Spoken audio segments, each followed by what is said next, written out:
করতে যে সংস্কার করতে যে তারা মোটেও না বুঝতে পারছে না যে তারা আসলে দেশের দেশপ্রেমিক বা দেশের ভালো করতে চায়।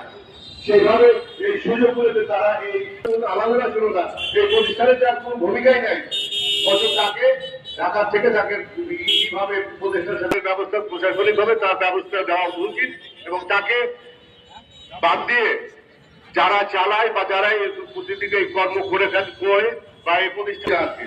আমি যতদূর জানি একজন ভদ্রলোক যারা বেঞ্জামিন সাহেবকে এখানে পুরো তার জায়গায় ফিরিয়ে আনার জন্য তিনি ছিলেন, অথচ তারপর হঠাৎ করে উনি ঢাকায় গিয়ে পুরো উপদেষ্টার সাথে আঘাত করে